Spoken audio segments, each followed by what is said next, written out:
नमस्कार. फक्त योजना या यूट्यूब चॅनलवर मी ओमकार संपूर्ण महाराष्ट्रातील पालकांचं आपल्या चॅनलवरती हार्दिक स्वागत करतो. RTE प्रवेश प्रक्रियेसंदर्भात प्रॉपर माहिती पालकांना दिली जाते. अनेक पालकांचा एकच प्रश्न आहे की 1 किलोमीटरची जी अट रद्द झालेली आहे, वेबसाईट तर आम्ही बघतोय पण तिथे 1 किलोमीटर पाहायला मिळतंय. खाली फॉर्मच्या खाली अनकन्फर्म असा ऑप्शन आला होता, क्लिक हिअर अशा प्रकारचा ऑप्शन आला होता.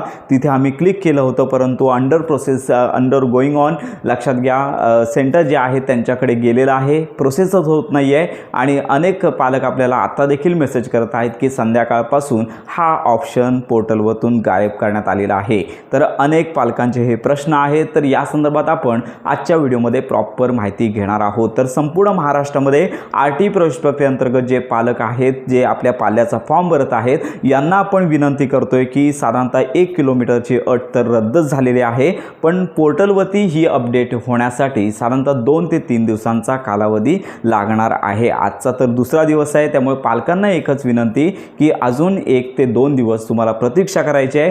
तुम्ही जो अर्ज केलेला आहे तो कुठल्याही प्रकारे कॅन्सल करू नका, कारण का ज्यावेळी पोर्टलवरती 1 किलोमीटरची अट रद्द केली जाईल तर आपण सांगतच आहोत, एक तर फॉर्म एडिटचा ऑप्शन दिला जातो आणि दुसरा आहे की वेबसाईटवरती आतापर्यंत जेवढे अर्ज आलेले आहेत ते डायरेक्ट रिजेक्ट करून म्हणजे डायरेक्ट डिलीट करून पुन्हा नव्याने ऑनलाईन फॉर्म भरण्याची सुविधा दिली जाते. तर शासनाचं या बाबतीत विचार विनिमय सुरू आहे. संबंधित सॉफ्टवेअर कंपनी असेल यांच्यामार्फत काय तो डिसिजन होईल आणि त्याच्यानंतरच पालकांना एक तर नवीन फॉर्म शक्यतो आपण सांगतच आहोत. साधारणतः 1 वर्षापूर्वी ही कंडिशन झाली होती, त्यामुळे सरसकट सर्वच पालकांना नव्याने फॉर्म भरता आले होते. पण यावेळी फॉर्म एडिटचा ऑप्शन आहे तो देण्याची शक्यता देखील कमी आहे, त्यामुळे यावेळी देखील सरसकट ऑनलाईन फॉर्म आहे ते सुरू होण्याची शक्यता आहे. फक्त एवढंच सांगू इच्छितो की पालकांनी थोडी प्रतीक्षा करा, लवकरच या संदर्भातले अपडेट पोर्टलवरती येईल, नोटीस येईल आणि त्याच्यानंतरच तुम्हाला फॉर्म भरायचे आहेत. जर यापूर्वी तुम्ही फॉर्म भरलेले असाल तर तुम्हाला काही करायची गरज नाही आहे. अनकन्फर्म देखील करू नका, काहीच करू नका.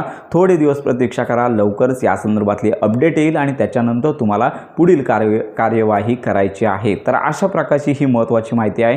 तुम्हाला जर काही या संदर्भात शंका असतील तर आपल्या व्हिडिओच्या कमेंटमध्ये नक्की कळवा. आपले व्हॉट्सअप ग्रुप, टेलिग्राम चॅनल आजच जॉईन करा, जेणेकरून तुम्हाला RTE अंतर्गत प्रॉपर माहिती मिळून जाणार आहे. त्यामुळे ही पालकांना सद्यस्थिती आपण सांगितलीच आहे. थोडी प्रतीक्षा करा, लवकरच या संदर्भातला चांगला निर्णय आणि वेबसाईट जी आहे पुन्हा नव्याने सुरू होणार आहे. तर अशा प्रकारची ही महत्त्वाची माहिती संपूर्ण महाराष्ट्रातील RTE अंतर्गत आपल्या पाल्याचं ज्या पालकांनी फॉर्म भरलेला आहे अशा पालकांपर्यंत नक्की शेअर करा. RTE प्रवेश प्रक्रियेसंदर्भात खात्रीशीर माहितीसाठी आपल्या फक्त योजना या चॅनलच्या कनेक्टमध्ये राहा.